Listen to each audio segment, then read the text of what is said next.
Hi, everybody. Hi. It's Welcome. another episode of Multifamily Her. We are live here and we have something very special for you. But before we bring our special guest, maybe I Yeah. will jump in with the introduction. Sorry, not introductions, the announcements, and Zora will introduce our special speaker today.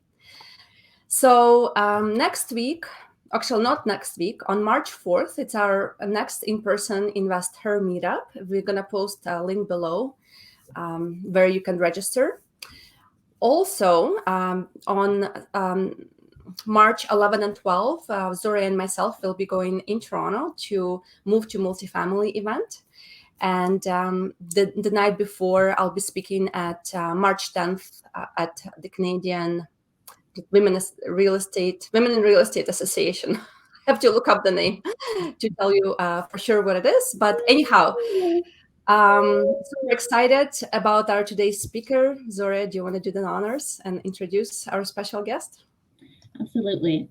So yeah, we're excited to have Rebecca with us here, and I also got a little one here too.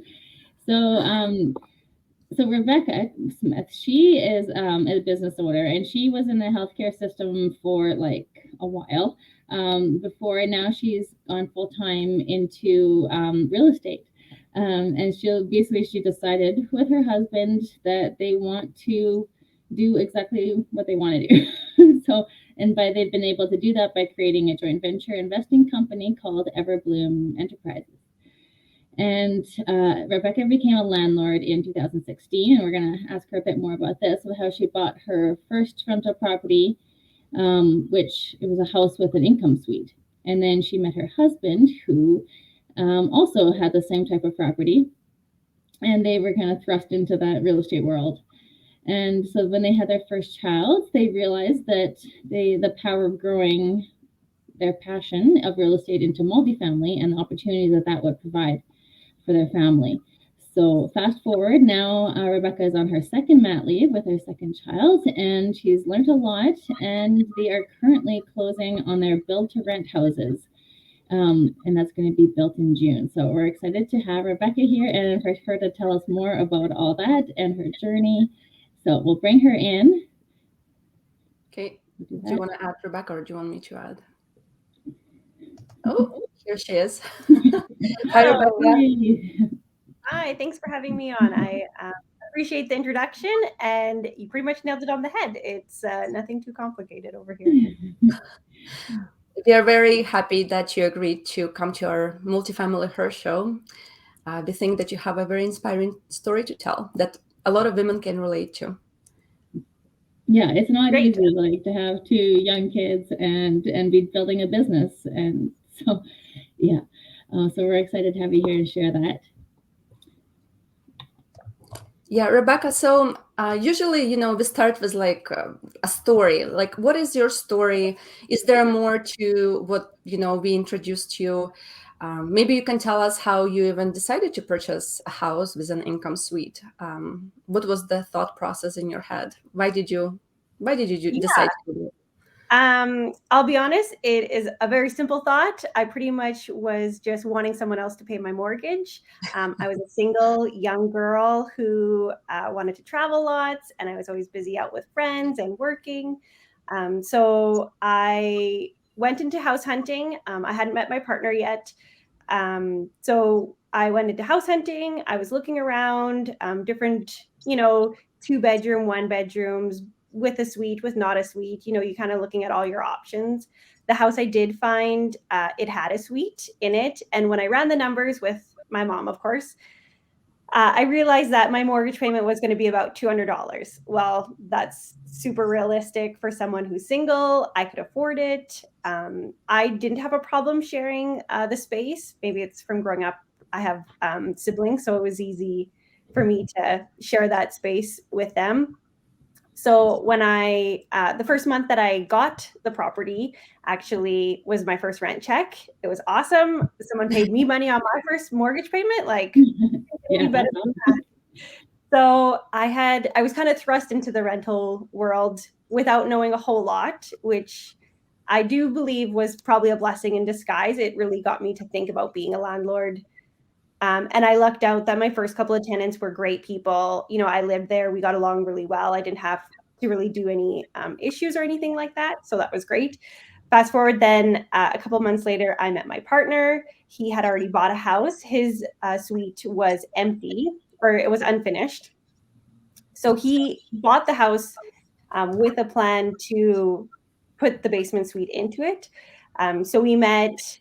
Him and his father then built the basement suite into it. So now all of a sudden we had a couple of properties, and then oh, I got like the mom blank. It's the banner. I distracted you.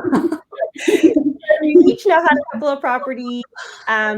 We got married, had our first. We decided we needed the space a little bit more. So then we bought our acreage.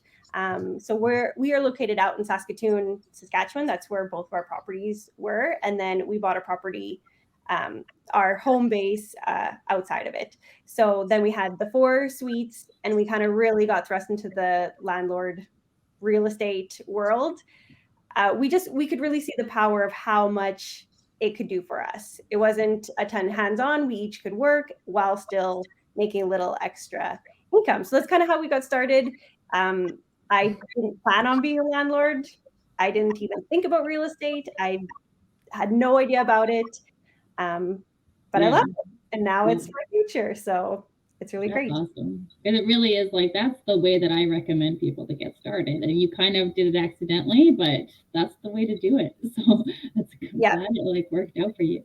I don't find that you will ever actually notice someone in your basement. Like, it's so rare that I ever was like, oh no, there's someone in my house and I'm sharing all this stuff. Like, separate entrances, all the separate utilities, everything. I barely even knew they were there, right? So for them to be paying half my mortgage or more, it was a blessing. Was it the turnkey property, Rebecca, or did you have to put the basement suite by yourself? No, my property was turnkey. I knew going into it that it was, and it actually came fully furnished, which was wow. So, yeah, the previous owner left all the furnishings, everything. Like, she pretty much was up and out the door. So that was also really great. So no, mine didn't need any work. We put the work into Chris's, which it did end up cash flowing a little bit more because it was newer, whereas mine was more of an older style. But it didn't really make it worth it for us to kind of redo. It wasn't going to get us top dollar anyway. So that's how we got started. Yeah, amazing. I love the story. It just shows that you can start at any time, even sometimes, with little knowledge, and just learn along the way, right? Totally. And you don't need a man to buy you a house or a partner or anything. Like, go women, go. You can do it on your own. You can. So yeah. That's some great advice. Yeah, I love it. Yeah. So, and some women are saying, don't buy me jewelry, buy me real estate. I now say that. And you that can is buy now real my estate by new yourself too. Yeah, exactly. Yeah. Okay, that's awesome. And Rebecca, can you tell us about yourself? So now you mentioned, and we also introduced you as a mom. So we know that you have 2 little ones. How is it being a busy mom and investing in real estate? It is a lot. I will not lie to anyone. It is hard. It is so worth it, but it is hard. So when we first entered into the real estate world, I was on my first mat leave with our eldest. She is now 2.5. So it was easier then because it was almost like taking the first leap, and it was just like, by saying it made it easier. Fast forward, then, you kind of go through the hardships. We kind of peaked and valleyed a little bit. We ended up selling some property because the market was just really hot. And we found that with a smaller amount of properties, we were still the ones managing it. And it was really hard on our family life, having those phone calls and, the baby's crying and my husband has to go in and fix a toilet or something. And I was like, what the heck? Like, now I have to do bedtime and I haven't showered. Or I was saying, you hold the baby and I'll answer the phone call and I'll try to get a hold of the electrician or whatever the circumstance was. It was hard on our home life. And so we were kind of just looking for something that would allow us to do real estate while still prioritizing our family. So fast forward to then our second baby, and we decided to make the big jump from self-managing to then getting a management company, looking at the ways that we could still do real estate while focusing on our family. And so now it's easier. My biggest advice when dealing with your partner is probably just knowing your roles. I know I'm mom first. I know my children choose me first right now. And so if that means sometimes the meetings or the phone calls have to go to him, then that's fine. And some of the background stuff, because if I'm home, I can fill out forms, I can book appointments. That's my role. So I would say as a mom, know where your priorities lie, know where your time lies, and really just kind of hone in on that.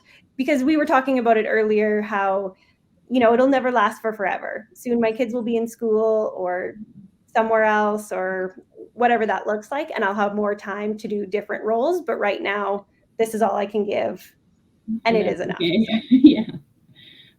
Awesome. And so when you went from I guess getting a property manager, right? Was it for the properties you had, or was that for another property, a larger multifamily?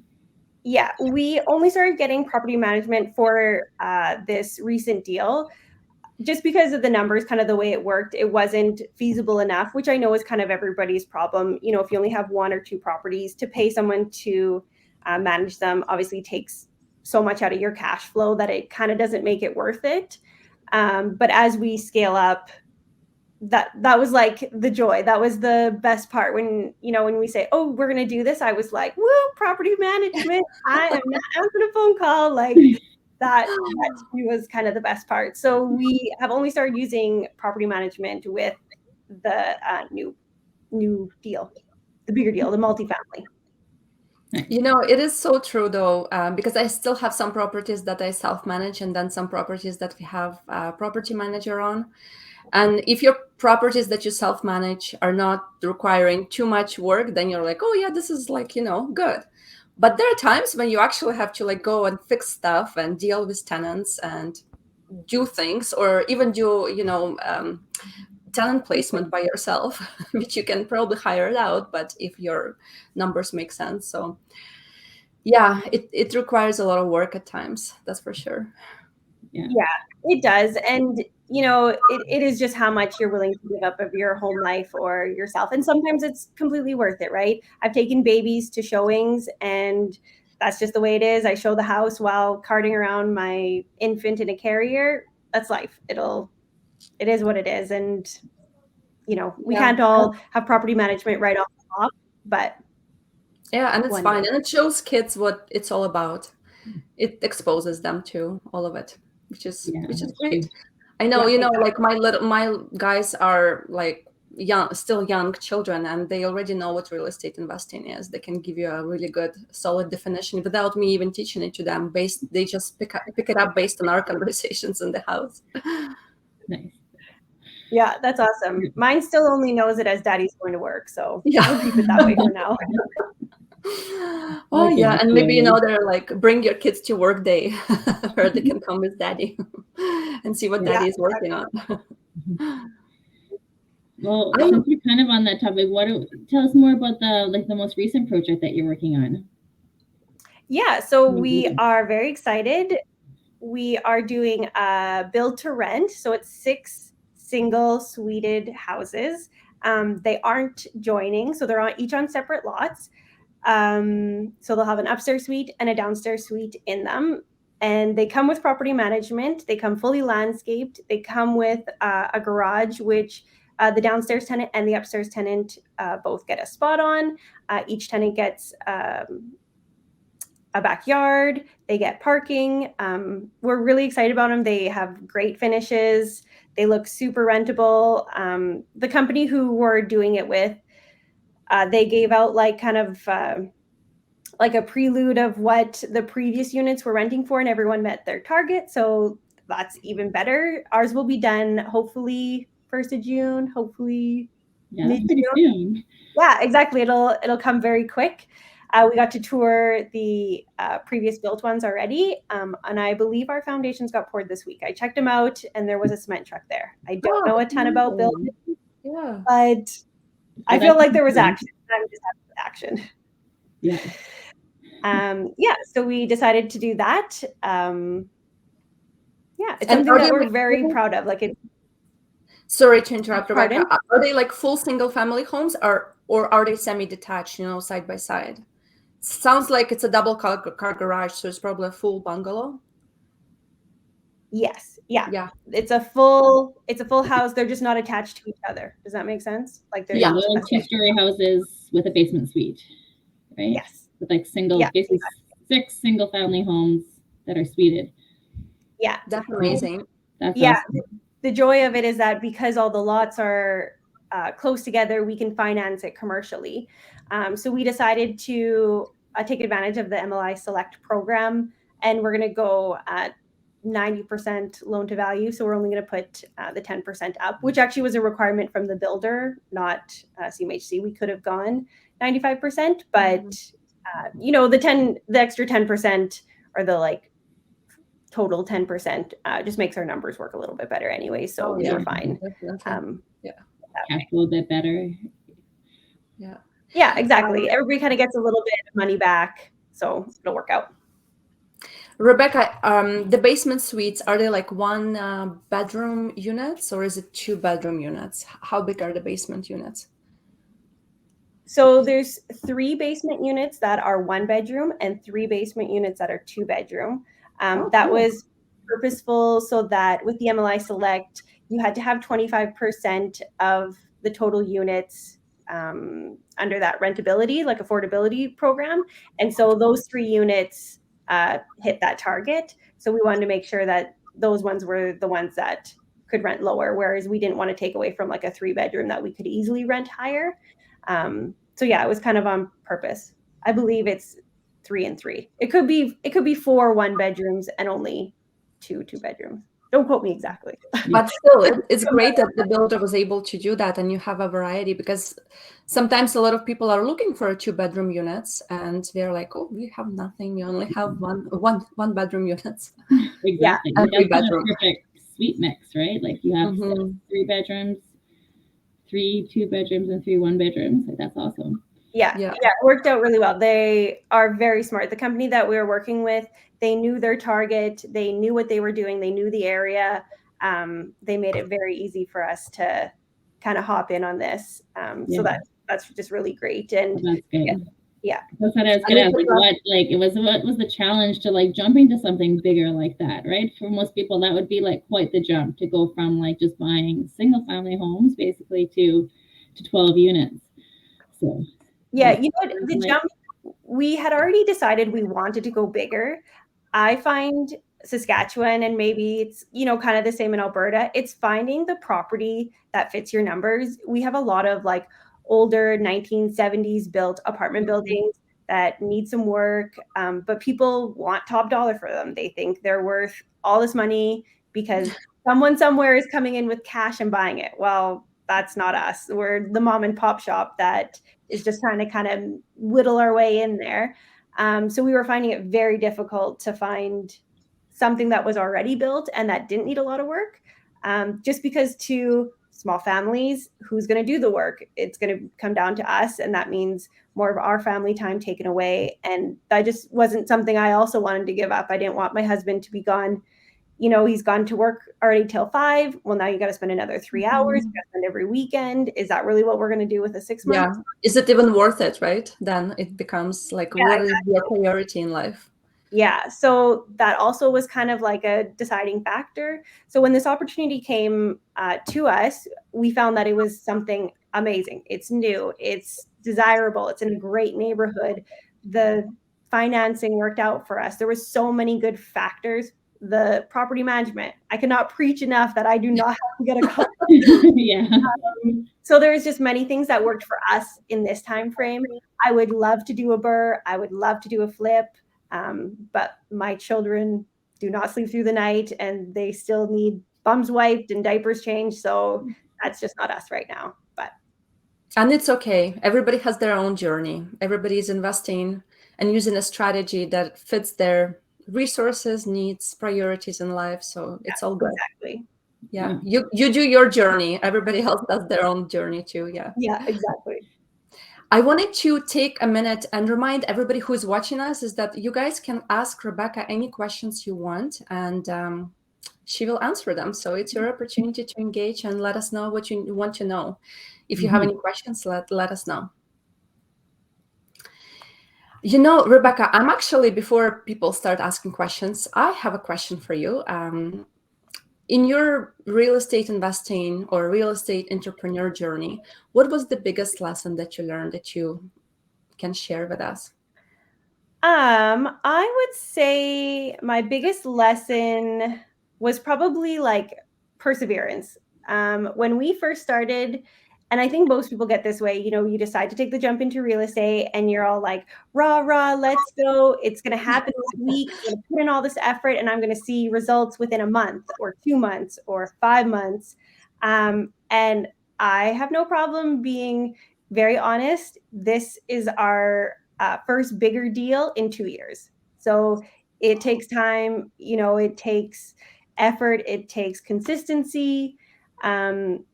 We really wanted to create a business that, we have very strong values. We want to be family friendly. We want people to know who we are. I don't want to just invest with or partner with some randoms and do everything half-assed. Like I want to stick to our why. Our why is our children and the life we want to create. And so I think that was like it was a hard lesson to learn, that I had to just keep going. And, you don't really see results right off right out of the gate. So that was probably like a good lesson to learn. It will happen. You just have to keep sticking with it. And that's like, I find what you just said is so powerful and insightful, because often as entrepreneurs, it's like this roller coaster, right? It's like everything is working great and it's awesome, you're happy, but then there are like lots of times where you're down and nobody's seen that. You're not putting that on social media, you're not broadcasting that, right? It's hard work, it's persistence, perseverance, like you said, and patience. just going. And I find that it can even take, like, even though we all know, this isn't a get rich quick like business, but it actually can even take longer than you even think it might initially. Oh, completely. And just having that patience and perseverance, just keep going. And and just being, I guess, honest. Like, we always try to be very transparent. We've had deals under a contract and then something doesn't work out. The insurance is too high. The environmental came back negative, and you don't want to spout those all over social media and be like, we suck. Because that happens. I want to, the good with the bad. We are quite transparent that, it'll happen. And when it does happen, it'll be great. But that's like, it's not like it's you suck. You're doing great due diligence. That's what this means. Yeah, it's the property that sucks. Yeah. I also struggle with that. Like, how do you use that, like and keep and like and show people and be transparent and like show what really is happening. It's not easy. Yeah. No, sometimes you feel after the fact, like a little later, once you've learned some lessons from it, being able to share that can be really helpful to people, and show that transparency in your company. Yeah, and I feel very like Chris and I have talked lots about like being transparent. So if someone comes up to me and asks me, hey, what did you pay for this? Or, hey, how much does this actually cost? I will tell you the number, because I don't think there's a big secret to be had. Like, I hate when, I'm asking a realtor for this and it's all like, oh, I don't want to tell you the actual number because that would be, too weird. Like, no, tell me what it is. I just want to know if I'm trying to a great deal or not a great deal. So, if anyone out there wants to ask questions or wants to know specifics on a deal, I have no problem talking about it or how we did it or how we got to that stage. I love questions. Nobody ever asks questions, but like, you should ask questions. That's when you get all the good tips. Yeah. 100%. Are we able to ask you then a question about numbers and how much you paid per door? Um, This deal, if I you feel remember. like Maybe she doesn't. I won't know actual specifics because you didn't tell me to be prepared with that. I came prepared. No, I didn't. That's true. It's like a football question. Yeah. So for the 6 stores, I believe we paid 3.3 million. So that's the 12 units. I don't know what that That's works. like 12 doors. Okay. 12 doors, and it does come like garages are done, landscape is done, appliances, like it comes turnkey. You pretty much walk in the door. And I believe they've guaranteed us 75% full on possession day of tenants. Like it'll be 5% tenanted, That's if not great. 100. Yeah. Yeah. Oh, Yeah. that's Are they huge. providing a property manager company to you? Property management? They Or are. you? Yeah. Yeah, they'll provide the property management and they take 5%, which we normally run our numbers about 8 to 10%. So What? 5% for a property management company? yeah, I was like, oh, I'll take that. For a multifamily? What? Yeah, and we know the woman that runs it. She's amazing. I would not cross her ever, so I don't feel like the tenants will cross her. She does a great job. All the due diligence and everything. So we felt very comfortable taking that on. It also is not a locked contract. So say in 6 months or a year, we want to take over management or we don't like their management style, we can also take that back. So That's great. Yeah. It's like 5% for a property management company is a steal. That's great. Yeah, no, that really helped with the numbers. Yeah. And so you're investing in real estate together as a couple and your parents, and you sort of like alluded to the fact that you guys have different, or what's important when you work alongside your partner is to have a split in responsibilities. Who's taking the lead on finding deals and negotiation and talking to investors? Yeah, I would say right now that's Chris. He does lots of discovery calls. He does lots of weeding through the MLS and all the little down dirty where you got to find all the good deals because nothing seems to ever pop up. He's really great at it. He's super personable. He's great at sales. I can't speak highly enough of him. He does a really great job. It was very apparent in the beginning, especially because when we really started to escalate the building, we sold our first property the day I went into labor. So it was very apparent that he had to really take the lead on this for it to succeed. I cannot guarantee to be at a certain place by a certain time. And he really realizes that. So if it's a specific call, or a meeting, he always makes himself available. And then if I can join, I will join. If I can't join, maybe next time kind of thing. So that's our roles, obviously, because right now I'm very much mom. I have to be kind of number one for the little ones. So I would say that's a really great lesson for anyone entering who are new moms, who are pregnant, who have prior commitments, maybe other children or more needs. That was a great one.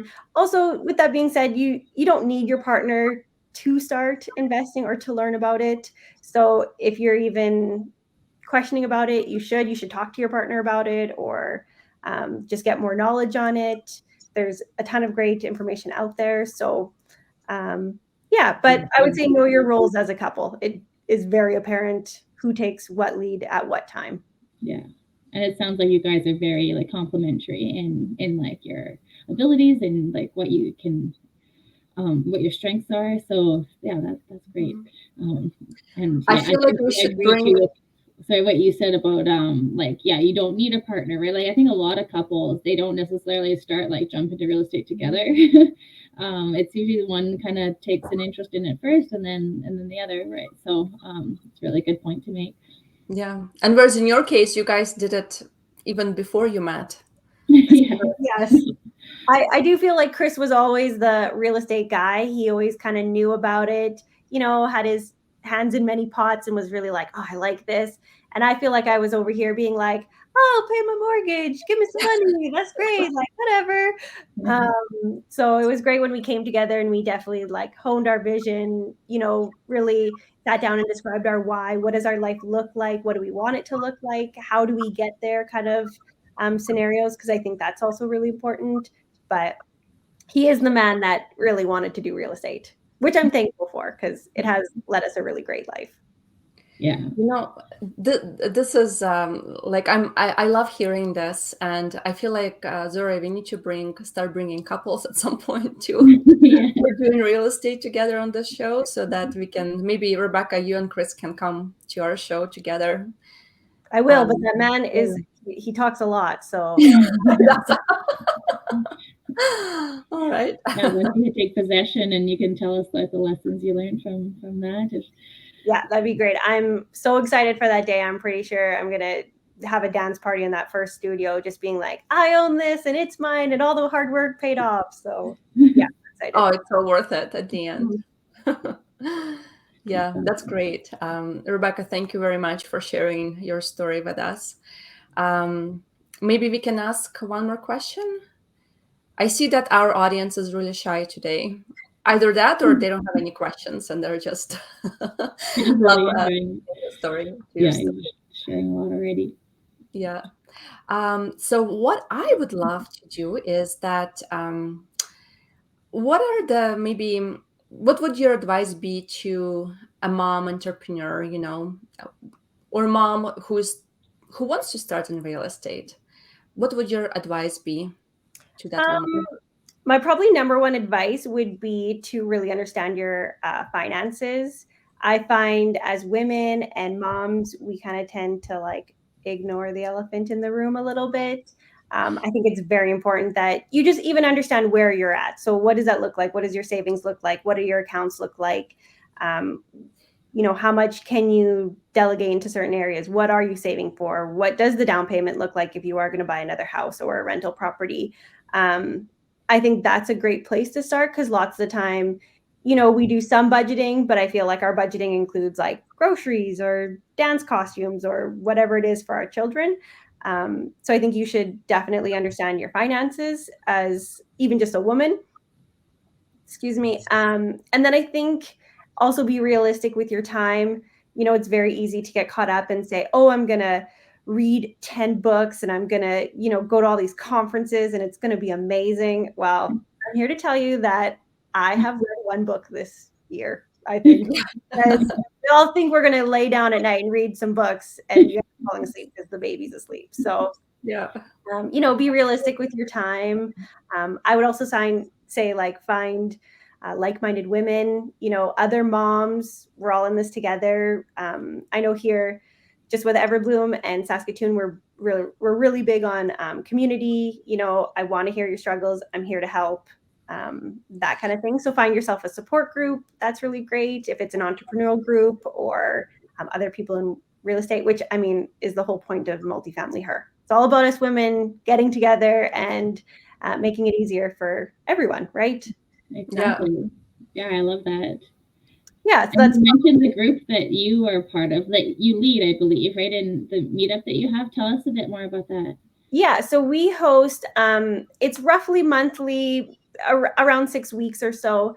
So we host a meetup here in Saskatoon. It's a lot more casual. Normally we host it at a bar. We like to kind of just bring people together. So whether you're into flips or burrs or multifamily or storage, we kind of all just meet in a group. We get to know each other. We've had some great successes. People have teamed up and bought flips together. People have renewed their mortgages.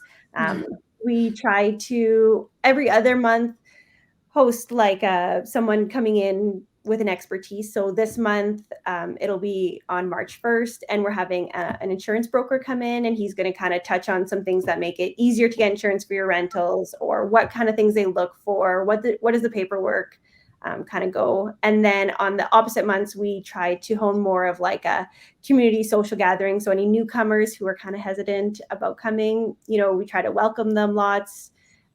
so that they can come. So yeah, that happens in Saskatoon. Our next one is March 1st. And where do you advertise? And can you share the link with us so that we can post it under the videos in sure, case yeah. people are in Saskatoon and they want to join? Awesome. Yeah, I normally always post it on my Facebook or my Instagram on Everbloom Enterprises. So you can follow us there. That's probably the best way of following me. I try to keep up with like sending everybody text messages, and it kind of gets a little foggy because again, the mom brain is very real in my world. But yeah, so they can follow us there and always join. Doesn't matter if you have houses or don't, or kind of what your scenario is. We would love to have everyone. Yeah, having a community is very powerful. Definitely put that info below. So Instagram would be the best way to get a hold of you. Yeah, probably. Yeah, we'll put that down. Yeah, I see those advertisements all the time. Yeah, once a month whenever they happen. Yeah, every 6 weeks. Yeah, and I see the videos when you have your meetups, and it looks like quite like the group, and you kind of fill the bar. So that's awesome. Yeah. When we first started the meetups, I believe our first one we had 4 people, and Chris and I were 2 of them. So it was very small, but now we're growing, and we have about 20 regulars. So it doesn't matter where you start, someone will show up, and you get to talk shop for an hour or 2. Yeah, and that's why we also host those once a month investor meetups. They've been getting really popular. And at first we started with 2 hours, and now people stay for like 4.5 hours. Awesome. Yeah. And I bet women are just growing, right? It becomes no longer scary. Everybody is welcome, and bring a friend kind of thing, right? Yeah. How easy is it to go for a drink? Right. And you don't have to, like you said, you don't have to be a multifamily mogul to come. We have everybody ranging from beginners or people with like a couple of properties to people who are buying multifamily properties. Yeah. So I think the beginners like actually get the most out of it because they're like surrounded by these people who have like maybe some a little bit more experience, and like just they get a ton of advice. And I know 2 people who came, they were just so glad they did, because they're like, okay, I was gonna buy a condo, but I don't think I'm gonna do that anymore. I'm gonna go somewhere else now. I'm actually gonna buy a single family or something else. So, but put a lot of help, and it's at least for us, it's like a safe environment. Everyone gets the chance to talk. Yeah, definitely. So. Ladies, I didn't notice, but we did have quite a few hellos. I was so mesmerized by the story that I didn't pay attention to the comments. So my apologies. But there are no questions, just hellos. Sounds good. Nice. Yeah. I guess we're almost at 40 minutes. So do you have, Rebecca, like any final thoughts that you want to share with us?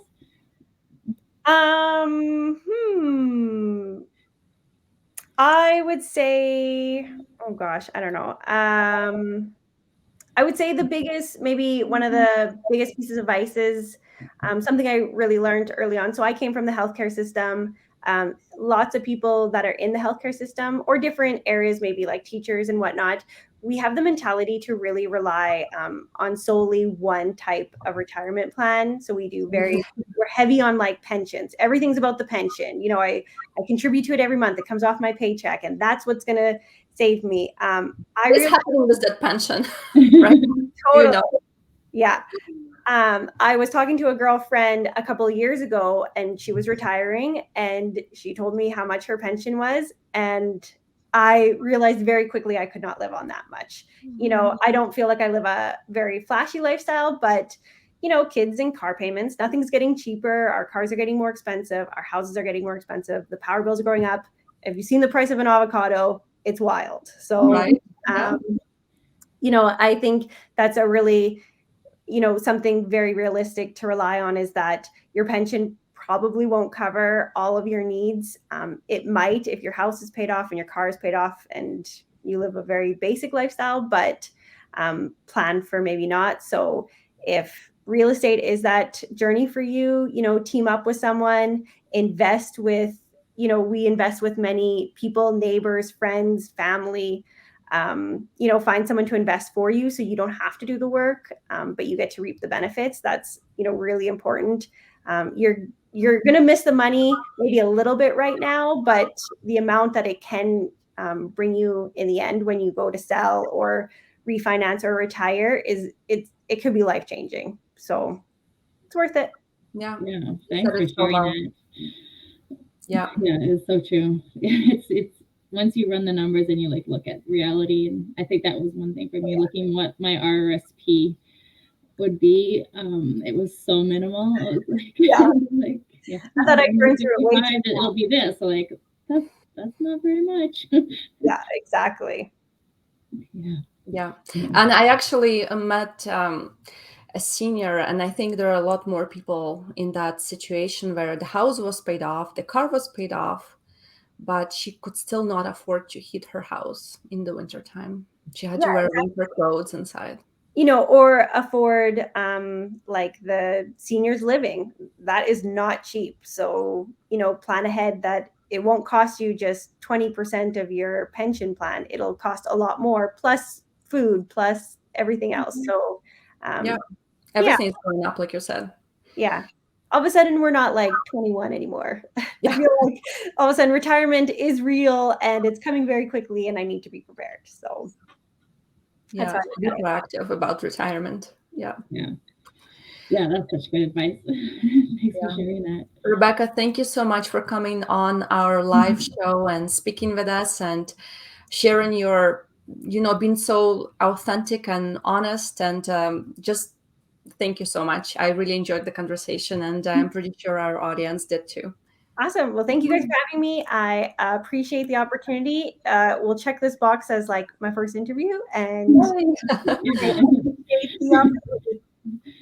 a great conversation. So yeah, thanks for joining us. Thank you everybody for watching us. Take care.